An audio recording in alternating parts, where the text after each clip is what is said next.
Hey everybody, welcome to BingeBot, where we break down all the latest and greatest TV shows to help keep you in the loop.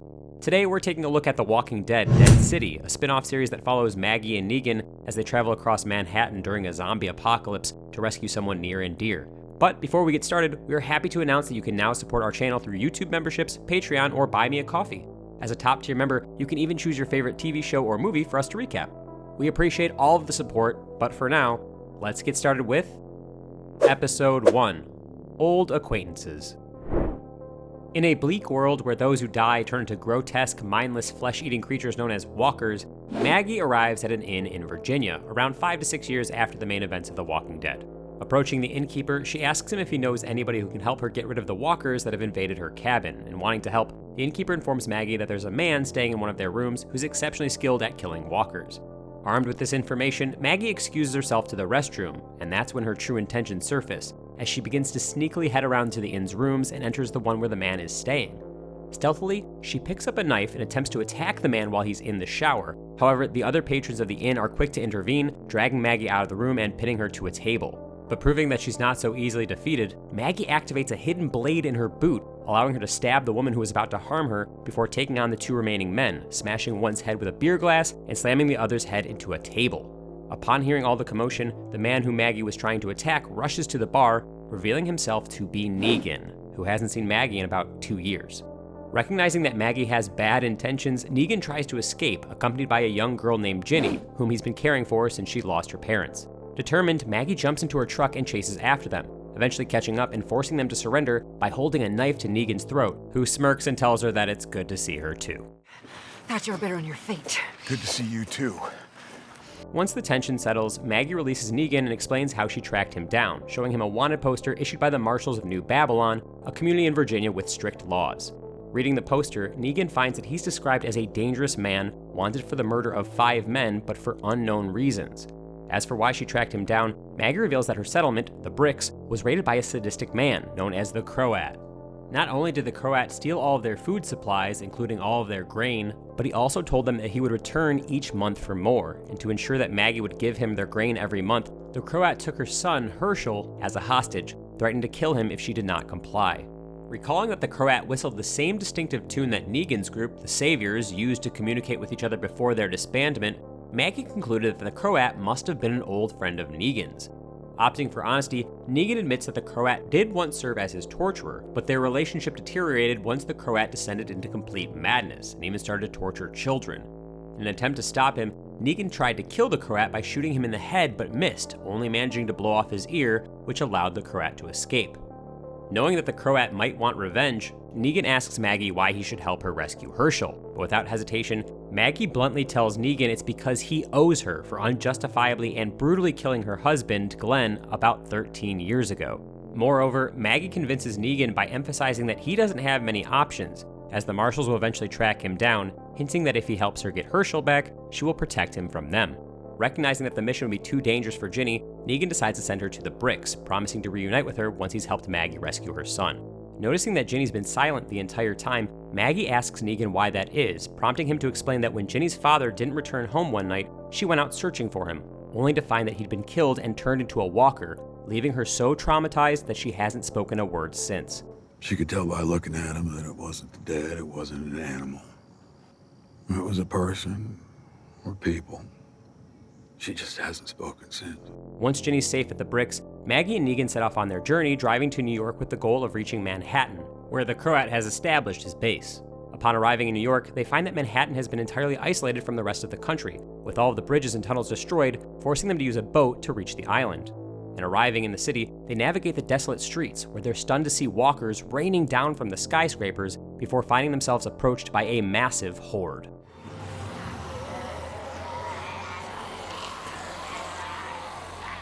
Just then, a marshal from New Babylon named Pearlie Armstrong arrives, having been tracking Negan. Finding the streets filled with walkers, Armstrong opens fire, killing several of them and inadvertently signaling to Negan that he's closing in on them. Desperate to evade Armstrong, Negan and Maggie enter an abandoned dry cleaner, hiding among the hanging clothes, but unfortunately, Armstrong follows them inside with his rifle in hand. As Armstrong searches around the place, he spots Negan and aims his weapon, preparing to take a shot. But luckily, Maggie appears behind Armstrong, leading to a brawl between them. While Armstrong manages to pin Maggie to the ground, she ends up delivering a powerful punch that knocks him down, before seizing his rifle and striking him in the head with it, rendering him unconscious. Although Maggie was ready to bash Armstrong's head in, she decides to spare his life, knowing that he likely has a family who would be left behind. As they venture deeper into the building, Maggie and Negan find themselves in a dark room, prompting Negan to light a match. But just as he begins to look around, a woman suddenly appears and blows out the match. Episode 2. Who's There? With the room plunged back into darkness, the woman, Esther, snatches Maggie's bag, forcing the duo to chase her up a ladder and even use a zip line to cross to the adjacent building, where they suddenly find themselves ambushed by another armed couple, Amaya and Tommaso. Although Amaya and Tommaso are initially suspicious, they soon realize they need Maggie and Negan's help, especially since the Croats' troops, known as the Barazzi, are currently launching an attack on their faction, the Manhattan tribespeople. As the group hurries to escape, they make their way to the roof of a bank, where they unfortunately encounter a Baraz wearing their signature helmet, who coldly stabs Esther in the stomach, killing her. In response, Negan violently slams the Baraz's head into a column, strips off his helmet, and takes him hostage. Knowing that the Barazzi are still chasing them, Negan realizes that he needs to scare them off, and to do this, he makes his way into the bank, where he stands on a higher floor and puts on a gruesome show by taunting the advancing Barazzi before slashing the throat and stomach of the one he has captive, letting his blood rain down on the ones below. After throwing down the body, Negan turns to leave, only to find that Maggie was watching the entire spectacle, which deeply unsettled her, as it reminded her of the grim display that he put on when he killed her husband.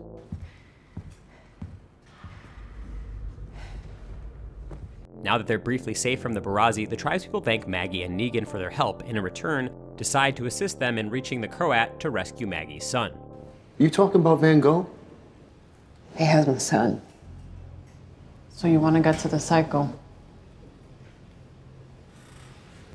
That we could help you with. Upon regaining consciousness, Armstrong tries to resume his pursuit of Negan, but instead gets ensnared in a net trap, leaving him suspended in mid-air. As night falls, the Barazzi arrive, ready to collect whatever their trap caught. After clearing the area of walkers, they drop the net, and Armstrong finds himself approached by the Croat, who decides to take Armstrong back to his headquarters. Episode 3. People are a resource. Aware that Maggie's worried he may have reverted to his violent past, especially after his disturbing performance at the bank, Negan feels the need to clarify why he killed the 5 men, explaining that the murders weren't random or without cause. He felt they deserved it, as those 5 men had robbed and assaulted his wife, Annie, while she was out trading, and Negan sought revenge for what they did to her. She'd been robbed, beaten, and I think about them every single day. Meanwhile, at the Barazzi's headquarters in Madison Square Garden, the Croat has Armstrong at his mercy and tries to impress him by unveiling the secret to his rise to power, explaining that it all started when he arrived in Manhattan and found the sewers filled with decomposing bodies. Due to his background as a scientist in the field of alternative energy, the Croat devised a method to harness the methane gas released from these decaying corpses to create a liquid fuel, which he now uses to power vehicles, machinery, and even electrical generators. Thanks to this innovation, most of Manhattan's survivors aligned with the Croat in exchange for the luxuries that he provides. Recognizing that he's a respected marshal in New Babylon, the Croat asks Armstrong why someone like him would come to a ruined place like Manhattan, prompting Armstrong to explain that he's on a mission to capture Negan. As soon as he hears Negan's name, the Croat is intrigued, realizing that he can use Armstrong to finally come face to face with Negan once again, a reunion that he's been eagerly anticipating for years. Episode 4. Everybody wins a prize. Now that it's time to set their plan to rescue Hershel into motion, Maggie, Negan, and the tribespeople secretly make their way into Madison Square Garden by passing through an abandoned subway station. Following the first step of the plan, Negan and Maggie head to the garage, where Negan begins whistling his signature tune, wanting to lure the Croat out. Negan?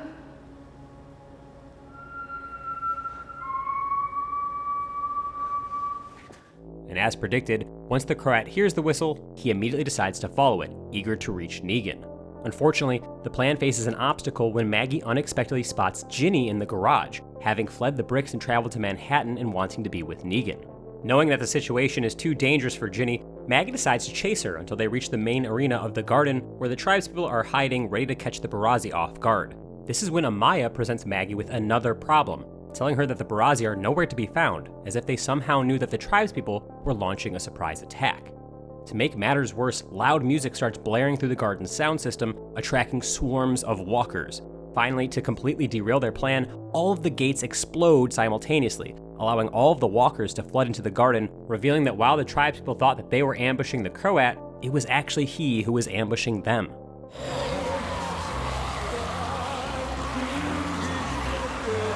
Finding themselves surrounded by walkers, Maggie, Ginny, and the tribespeople engage in a fierce battle, wielding their crowbars and knives against the zombies.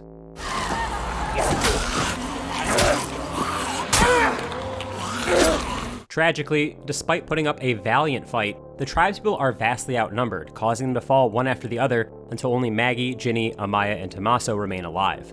In the higher floors of the building, Negan's pursued by the Croat until they eventually confront each other, with the Croat positioned on a catwalk directly above the one that Negan's on. Contrary to what Negan expected, the Croat isn't angry with him at all for blowing off his ear, as he stresses that he harbors no ill will towards Negan and doesn't even want revenge. To prove that he truly wants to mend their relationship, the Croat plans on doing Negan a favor by bringing in Armstrong, intending to kill him so that Negan would never be caught for killing the 5 men who attacked his wife. Nevertheless, when the Croat throws Armstrong off the catwalk, he manages to grab onto one of the railings below. And while Negan could easily push Armstrong down to his death, he instead decides to save him and rushes to pull him up to the catwalk, allowing both of them to flee from the Croat. Still chased by the walkers, Maggie's group follows Tommaso's lead until they reach the basement. And realizing they have no other option, they all agree that their only escape is through the sewers.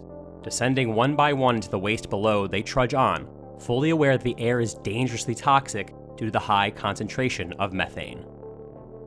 Episode 5. Stories We Tell Ourselves. As they begin to navigate the sewers, they find them to be just as revolting as they had anticipated, with countless corpses scattered everywhere. Fortunately, before the methane can start affecting them, Tommaso, seemingly by chance, finds 2 oxygen tanks with masks attached to them. Once Tommaso attempts to put a tank onto Maggie so that she can inhale some oxygen, she declines and instead takes a moment to ponder what had just happened. Figuring that it's too convenient that Tommaso knew the exact directions to the basement where they could access the sewers, and then just happened to stumble upon 2 oxygen tanks once they were down there. Maggie also noticed that Tommaso took off his backpack right before finding the oxygen tanks, making her realize that he was hiding the tanks in his pack the entire time, which means he knew that they would have to escape through the sewers from the very beginning. Putting the pieces together, Maggie confronts Tommaso, accusing him of being the one who tipped off the Barazzi about their surprise attack. Had him tell you where your hideouts were so he could raid him. Probably gave him a signal to let him know that we were coming. Why did you take off your pack? Before you found the oxygen tanks, why did you take your pack off? Once Tommaso fails to come up with a convincing response to prove his innocence, Amaya's heart shatters as she realizes that Tommaso sold out their entire tribe to the Croat in exchange for protection for himself and her. Unfortunately, Tommaso's betrayal doesn't even save him, as the group suddenly finds that some of the corpses around them are starting to move. Within seconds, Amaya finds herself pinned down and immobilized by the walkers, who begin sinking their teeth into her stomach. Despite Maggie's desperate attempts to stave off the walkers, she fails to rescue Amaya. And even worse, Tommaso also sustains fatal wounds to his neck, leaving Maggie and Ginny as the only survivors. As the 2 of them press on through the sewers, they finally reach a ladder that leads to an exit, giving them a small glimmer of hope. That is, until Maggie's foot gets stuck inside one of the corpses. Hearing a walker growling nearby, Maggie instructs Ginny to escape while she tries to free herself. While she knew that there was a walker approaching, what Maggie didn't expect was for it to be several walkers all fused together, making it a sort of walker king with heads even bursting out of its stomach. Finding herself trapped under this massive walker, with each of its monstrous heads trying to bite her, Maggie's adrenaline finally kicks in, allowing her to hurriedly pull out her knife and start precisely stabbing each head, saving herself at the last possible moment.